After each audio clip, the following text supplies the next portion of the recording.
good night and see you in the morning. 6:30 a.m. now. That's my bivvy site there, just in between those two piles of stones, and then you can see the shape of the hill fort there. There's a, like what used to be a moat or a defensive ditch underneath it. This is all the footprint of the abbey, and this is right out on the outer edge. You can see there's another substantial defensive trench there, and then where that footpath goes, it slopes down steeply there, so you can see it was a very impenetrable place for any attackers. Excuse me. That's in the far distance, that's the line of the road I came in on to where that car is right now. You can see there's a byway going across there. Wonder if that's a Roman road actually, whether that's actually 45B heading out that way, because it's going off in that direction. I tend to go a little bit more that way. That could very well be the course of it.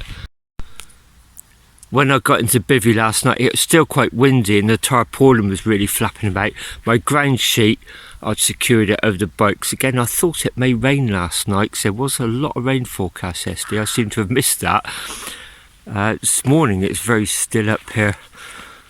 Looks like my water might be about to boil. I've just had a wander around actually, so I'm just really loving it. It's amazing how many people are up here already. I've seen about half a dozen dog walkers, a lady running around the perimeter. I saw a guy walking around the lower perimeter path with his dog. Yeah, it's a popular place even at this time of the morning. It's Thursday morning now, Old Sarum, about 6:30. I've taken down all my bivvy and packed away sleeping bag. I'm just having my breakfast and some coffee. I was just going through my Ordnance Survey maps that I bought, so I bought 4 in total, the 50,000 scale ones. So this is a little bit of what I've done. So I'm at Old Sarum there, just north of Salisbury. You can see the big circular ancient hill fort. So that's what I did on Tuesday. I left here, went along, and that was the road to Winchester. And then this is the bit where I filmed. I did an update last night. That was an amazing bit of bridleway along there. You run right alongside the railway for quite a few miles, and then you drop down into a village about there. And there was a lovely historic church there actually, managed by the Churches Conservation Trust. So I had a really good look around there, left a donation towards its upkeep. Then I came back in here last night. And this morning, this is the Great Ridge along there. That's what I'm following.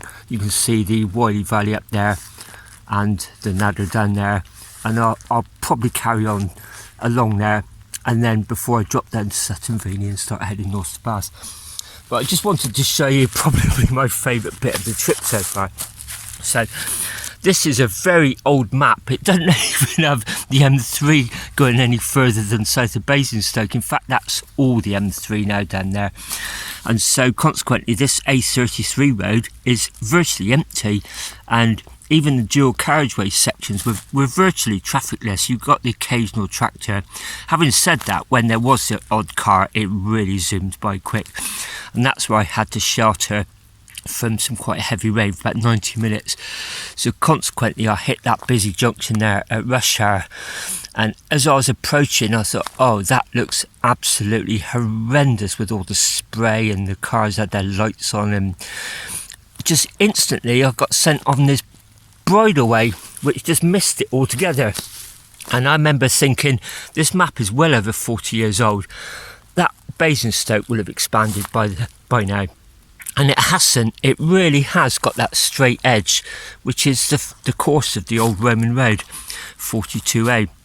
And as I started coming in along all these housing estates, you literally had new housing estates there on the right hand side, and sort of like farmland on the left. It was a cycle track as well, and there was lots of recognition there of it being a Roman road. There was a few sort of information boards telling you all about it.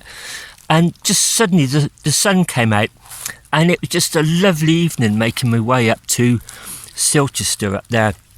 And it just shows, I've learnt that in Aldaxin, you can go from the lows to the highs just like that. It really does pay you to, when you are having a bit of a low point, just to say, look, it won't last forever, just get through it, and things have got to get better. And they so often do, and that was a classic example of it.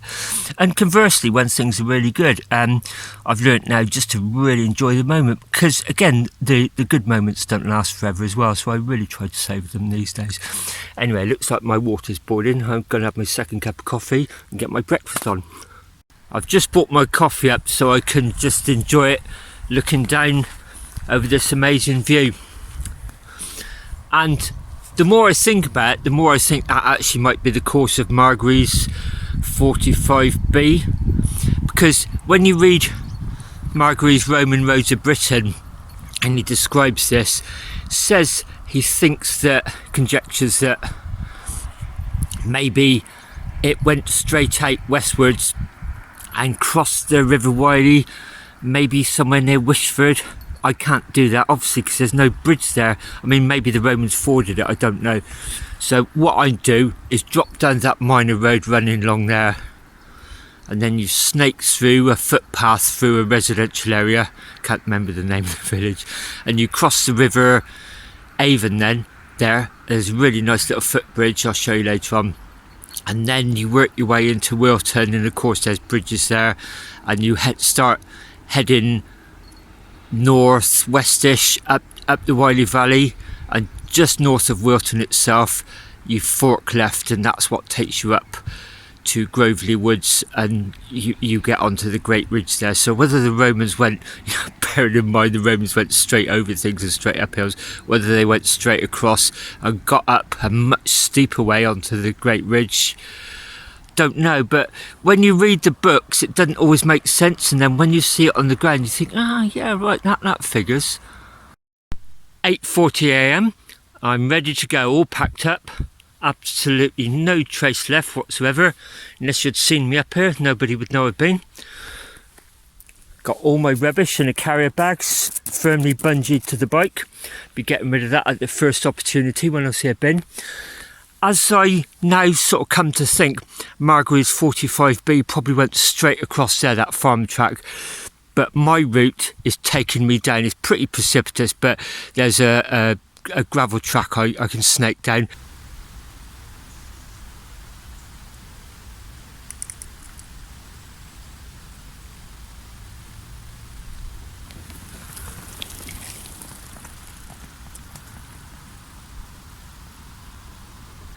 Here's the drop I'm taking down to that main road. You may see a couple of buildings over there. That's what I'm heading for. Turning left and right across the River Avon. I'm going to have to put the camera away here because I'm going to have to push down here. It's pretty treacherous just doing that actually with a bike. So Margary's 45B I believe is over there. So I'm calling this Andy's 45B. I'll see you at the bottom.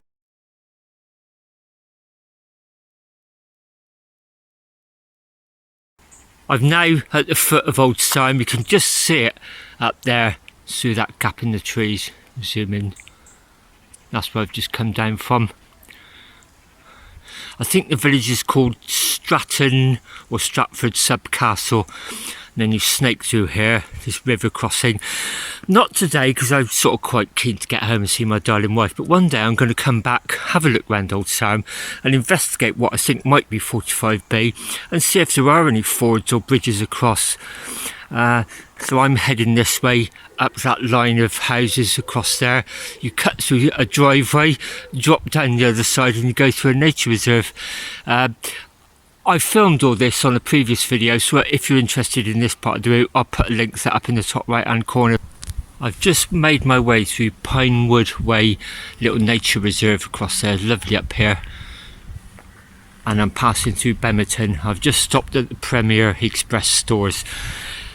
You really need to stock up with food if you're going to do this ride. You know, if you are going to try and follow in my tracks, just really, I can't stress enough. There's a shop here and another one in Wilton, and then there's nothing for hours. You know, not until we get to Warminster will there be anything.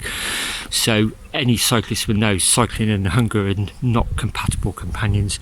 I've just come through Wilton from that direction, turned up this road.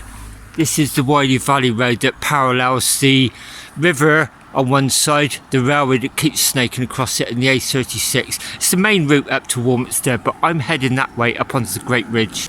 you'll see it's fairly defined right away. And it's not too bad actually. It's a gradual climb all the way up past residential houses, then you enter the Grovelly Woods, and there's a really long straight section of Roman Road there with trees either side, lovely avenue. Now, I'm not a researcher and I don't want to be, but what I have got is curiosity, and whenever anything intrigues me, I'm sort of quite interested to try and solve it actually. So I'm going to go home and try and just basically use a ruler and an OS map and try and work out if that road I was looking down on this morning was actually Margary's 45B, and if it was, you know, where would it likely have crossed first of all the Avon and then the Wiley, and how would it have got up here? Would it have come in here? Until I get home and look down on the map, I won't really know. And then if I find anything that does look rideable, you know, I'll just use a GPS mapping platform to explore.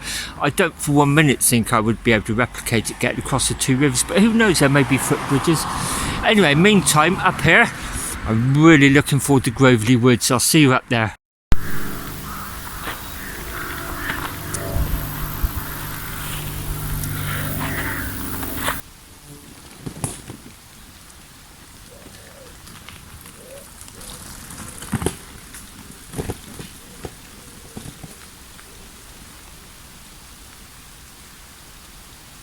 I've just climbed up from the Wiltshire Cycleway out of Wiley. Excuse the picture being bleached, it's the fact that I'm under tree canopy, and this is rapidly becoming one of my favourite places to come and explore. This is a ruler straight Roman road through this avenue of beech trees, just absolutely amazing. The first time I came up here on Margary's 45B, when I was just finding my way around, I didn't even know about these woods. I'd ridden along the Wiltshire Cycleway over that way, down in the valley, so many times over the years, never knew this existed. And the first time I did it, I was dressed in my Roman costume and I was doing a bit of filming here. And this lady stopped to chat. She was sort of fascinated by the costume. I told her what I was doing. She said, "Oh, you ought to go and have a look at the witches' trees." And she told me where they were. Well, I rode by and just realised I'd passed them. And I thought, I'm going to go home, read up about it and come back and have a look at them. So the story goes, I'll put a link as usual in the description below, but the story goes, there was, I think it was 4 sisters lived in Wilton. They were Danish and they hadn't been there long, and their arrival coincided with an outbreak of smallpox, and the locals blamed their arrival on that. And they were dragged up here, bludgeoned to death, had their heads bashed in basically with farming instruments, and they were buried separately, you know, so because they were considered to be evil, and the locals didn't want them conspiring against them even in death, you know. Just anyway, it's a horrific story, and legend has it that these 3 trees grew up as a mark of remembrance, or whether the locals planted them, I don't know. But this lady was saying some of the tree, one of them's fallen down since, so there's 3 remaining trees, and one in particular people hang a lot of trinkets on it, so I really wanted to go and have a look. The second time I came up here, I roughly knew what I was looking for, and cut long story short, I spent about an hour every left-hand turning I went in. I was going deeper and deeper in the woods, got lost a little bit, in the end came out, and there just happened to be some workmen, some forest workers, sort of just exactly where I needed them at exactly the right time. They were just packing up, and I said to them, "Did you know where the trees were?" And they said, "Yeah, just along there." And they showed me there was a bit of sun shining down. He said, "Where that sunbeam is, just turn left there." And I found them instantly. They're only about 30-40 feet off the track, so hoping I can find them again today, one of them anyway. But this is the start of the Great Ridge, so I'm just going to be up here for hours now, and it won't be till Sutton Veny, well, just above Sutton Veny. I'll drop down there into Wiley Valley before I head home. I'll probably finish the video there. Look at this is fantastic. Long stretch along this avenue. It's said these woods are haunted, and it's even said you can hear the march of Roman soldiers along here. I don't believe that, do you? Imagine that. Sorry, I couldn't resist overdubbing that. Once again, I'm struggling to find the beech trees which mark the site of the witches' murders. As I said, there were 4 originally that sprung up or were planted, and only 3 remain. One of them's been blown down. But it's like looking for a needle in a haystack, 3 trees amongst the forest. But you can see it. I think this is one of the beech trees. It's not decorated with trinkets, but you can see it's definitely a different type of tree to the pines around us. A few hundred yards further on, just off the Roman road slightly, and here's the one that I've found before. This is the one with all the trinkets on. You can see they've built a circle around. I just feel uncomfortable about going beyond that. I don't know why, mark of respect, so I won't go any closer than that, the wood circle. But you can see people have decorated the trees.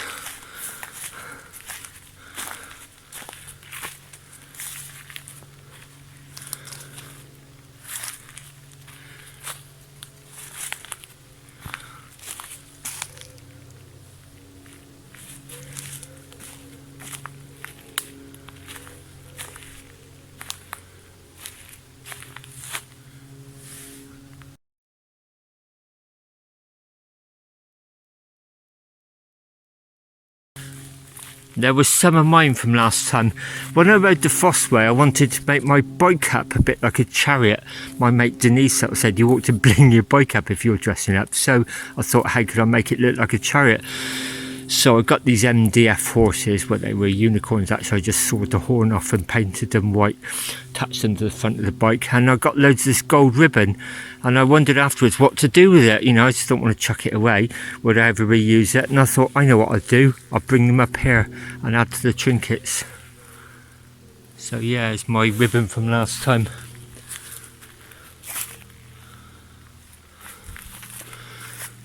I'll go a little bit closer and zoom the camera in. I'm not going to go inside the circle. I just don't know why. I just don't feel right about doing that.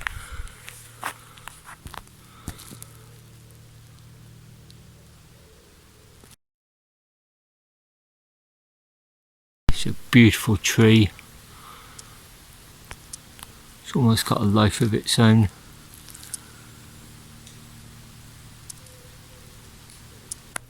Well, I think I found 2 of the witches' trees. This one definitely, and I think that other one back about 100 yards, and then in that way. Where the 3rd one is, I'm not sure.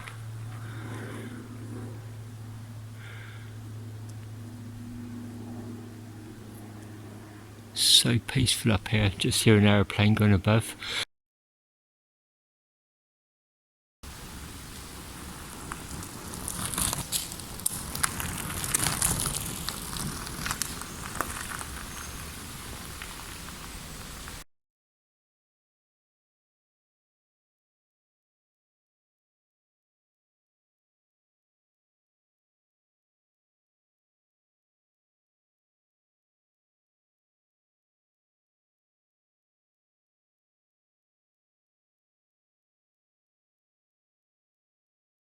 Just come in this way, stayed on the Roman road. I'm high up on the ridge overlooking the Wiley Valley, which is over there.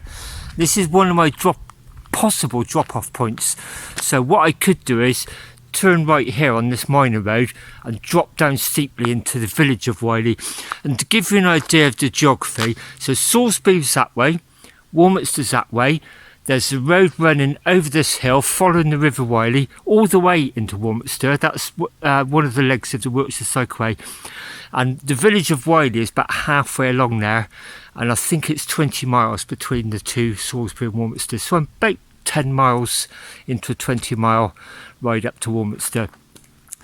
I'm not going to drop down there. I'm going to join this minor road, literally to that sharp deviation sign, and carry on the Roman road along the Great Ridge, basically parallel the A303.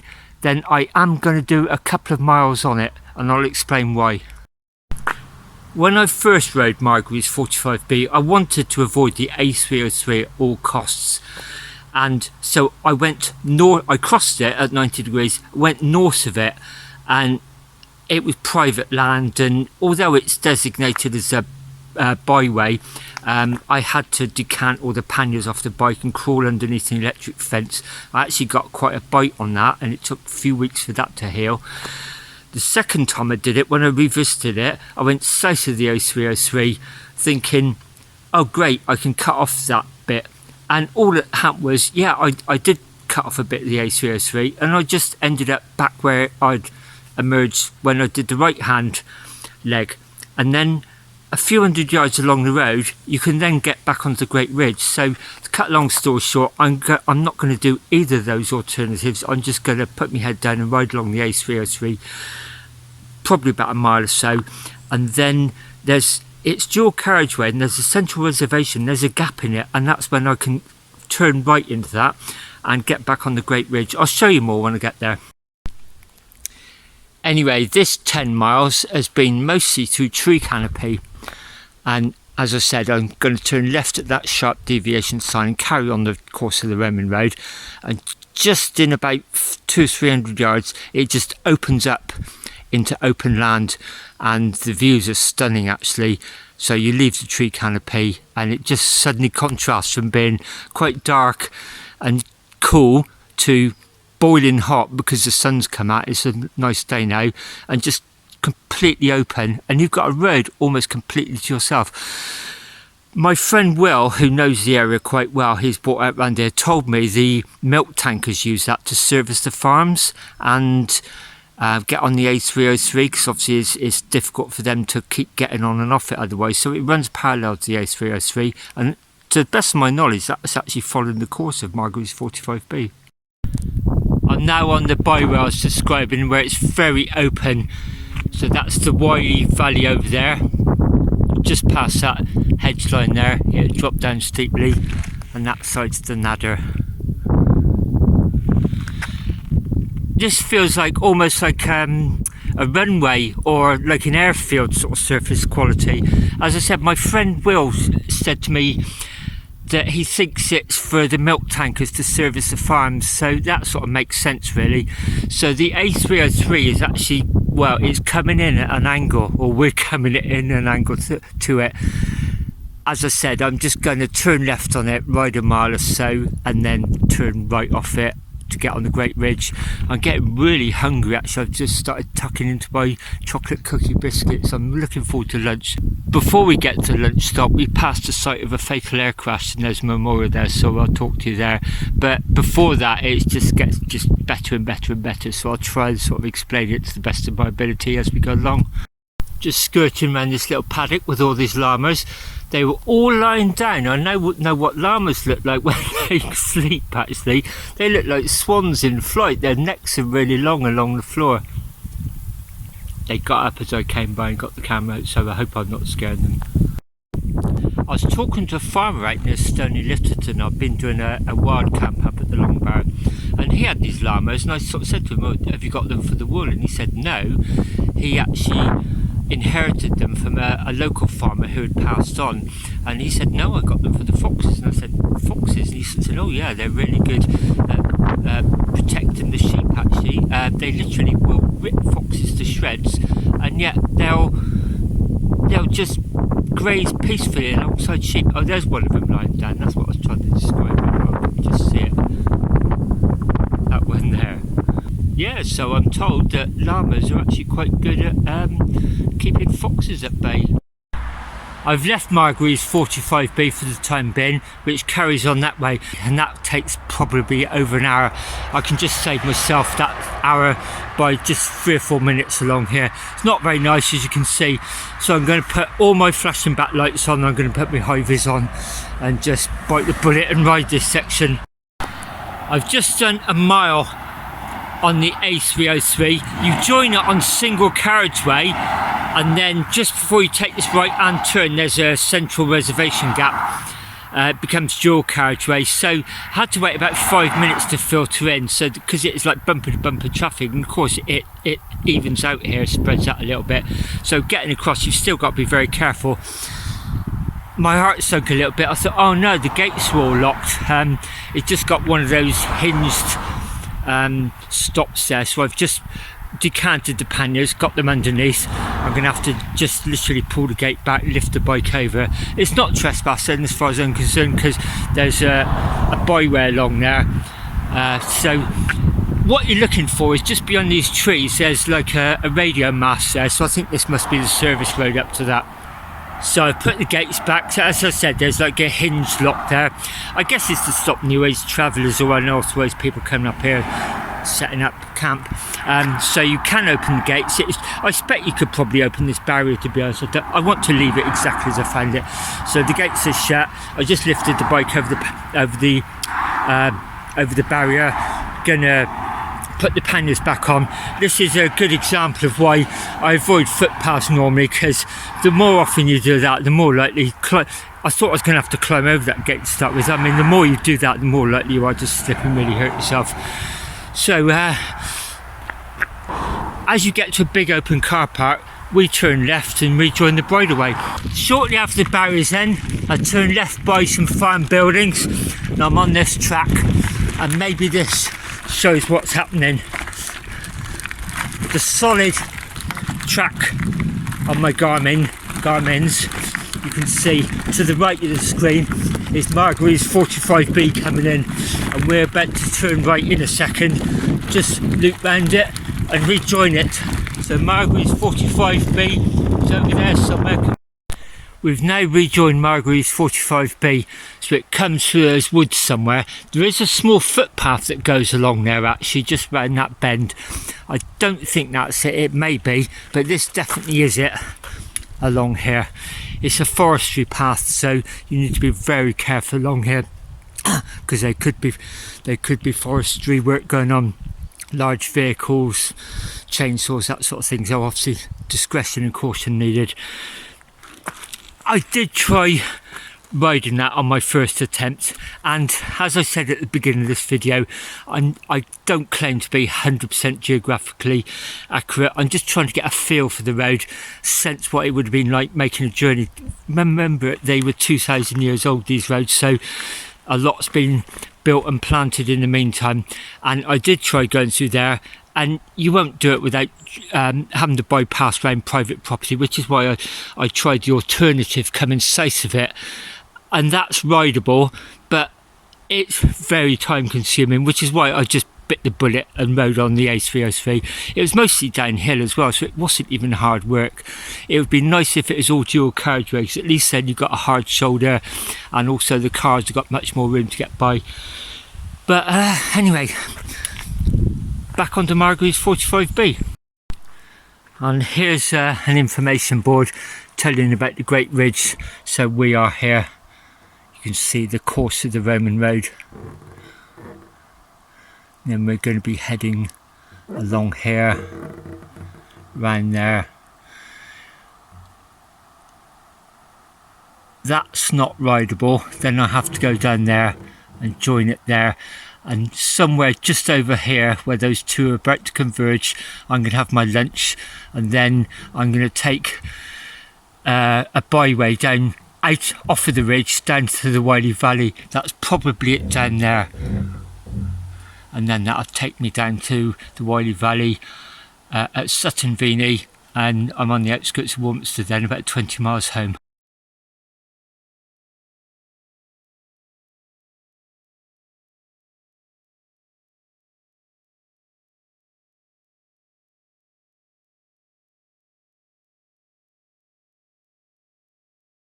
As I said, just be careful, because there could be forestry work going on.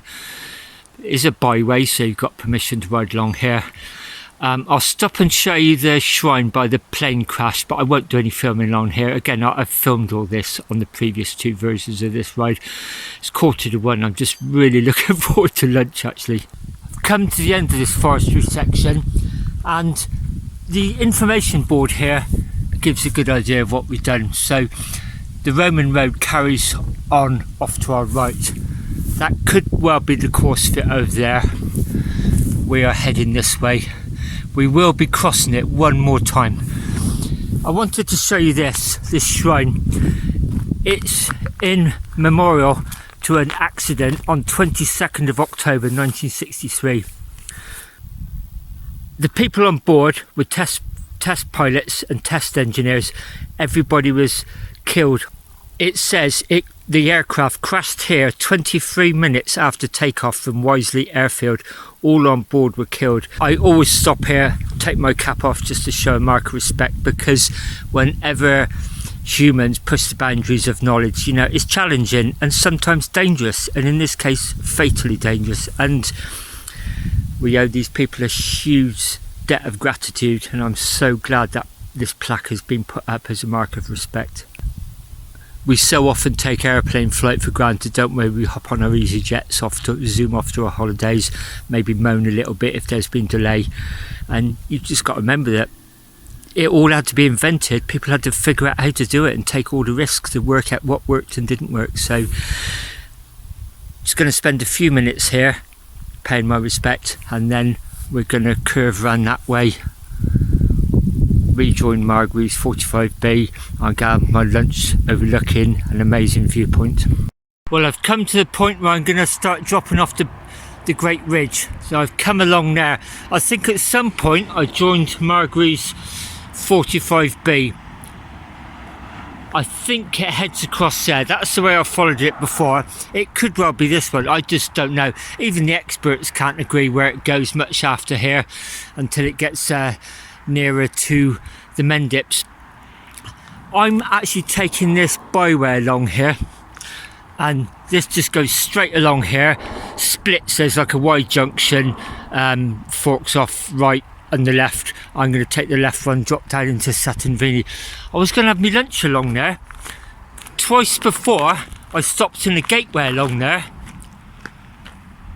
about a quarter of a mile back there. As I drop down, you can sort of see my route. There's all the trees, like the tree line. It's so overgrown, I passed it without even realising it. So I'm probably just going to get a little bit away from this main road. I think that's the A350. I'm maybe going to go along to where that combine harvester is, get to the wide junction and maybe have my lunch there. Now I really am getting hungry now. About a mile back from that busy main road, this is where the chalky track splits. You've got a restricted byway there, a byway down there, and then just a footpath into a field by the look of it. So as I understand it, the difference between a byway and a restricted byway is permission can be denied occasionally if it's a restricted byway. I mean, basically if you're having a shoot on it, or I don't know, lambing or animals might be vulnerable. That's as I understand it anyway. It's the same as a byway, but it could occasionally be restricted access. As I said back at Bemerton when I picked up my supplies, it's crucial that you're self-sufficient along here, because that really is up and down, up and down. A lot of it's this sort of surface. It's only 20 miles, but it really takes its toll, and a lot of your energy is just concentration, making sure you're following narrow tracks, not hitting tree roots, that sort of thing. Yeah, it's very tiring. So I've got piri chicken and lettuce wrap, one of those energy boost drinks, still got some chocolate chip cookies and fruit and nut if I'm still hungry. I'm going to take my shoes and socks off. That's what all this is for. Just sit in here and have my lunch, and I'll give you a few final thoughts about the trip actually before I sign off.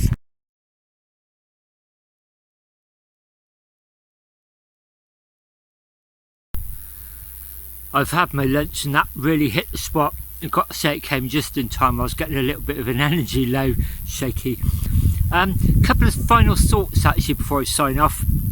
This morning when I was sort of packing up, this gentleman came across and he's walking his dog, and he was interested in what I was up to. And I was telling him that I was riding Roman roads, and he sort of said, "Oh, are they quite flat?" And I thought, no, they're far from flat. They're quite hilly, very challenging. And I was thinking coming along this morning actually, it's a logical sort of assumption to make really, isn't it? When you sort of think of straight roads, you sort of think, well, they must be flat, but they're far from it. And like, here's a perfect example. They just come up and down in a straight line. And it's really tiring going. I mean, the obvious choice would have been, you know, the modern day, just follow the valley, follow the river, you know, it'd be much flatter. But no, the Romans didn't do that. And that's what I found riding Roman roads. They are really, really tiring. And this is like 2,000 years later. I mean, they didn't have the nutrition, the medicine, the diet, you know. it beggars belief really. The soldiers were just expected to be fit enough to be able to march them. I don't know what life expectancy was in Roman times, but I doubt many of them made it to my age. I mean, I'm 62 by the way. And it's not until you ride them that really comes home to you. Just, first of all, what an amazing engineering feat they were, but secondly, you know, just marching those roads and horses and carts, you know, when commerce began, you know, for instance, coming down into Bath, how on earth did things stop coming down those hills or go back up? Some of the gradients are just unbelievable. So yeah, Roman roads may be straight, but they're far, far from flat. And the second thing, I was reading up a bit about Ivan Margary the other day. What an amazing legacy, and you know, here we are 50 years after he passed away, he's inspiring people like me. What an amazing legacy. And his numbering system, which he devised, you know, in the 40s and 50s, is still, you know, widely used today with respect.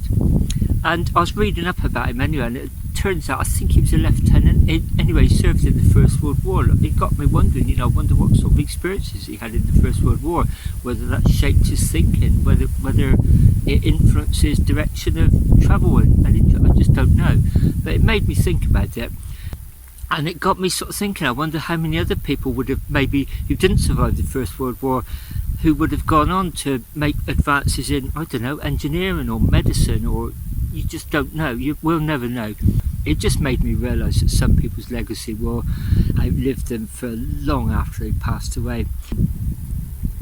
Thank you very much if you've got to the end of this video. It's probably going to be in a couple of episodes, probably 3 actually, 1 for each day. So if you've got this far, hope you've enjoyed coming along with me and found it interesting. I've probably got a few things wrong along the road. If I notice glaring mistakes when I'm doing the editing, I'll quite often put that thing across the top, correction, and put the full facts there. So apologies if I got anything wrong. It's not supposed to be 100% geographically correct, and also it's not 100% factually correct, because even the experts can't agree. Anyway, with that in mind, I'm going to sort of say thank you ever so much for watching. Look out for each other, and I'll see you next time. I'll close the video out with a few shots of that road along there, because it's pretty dramatic as I drop back down. See you next time.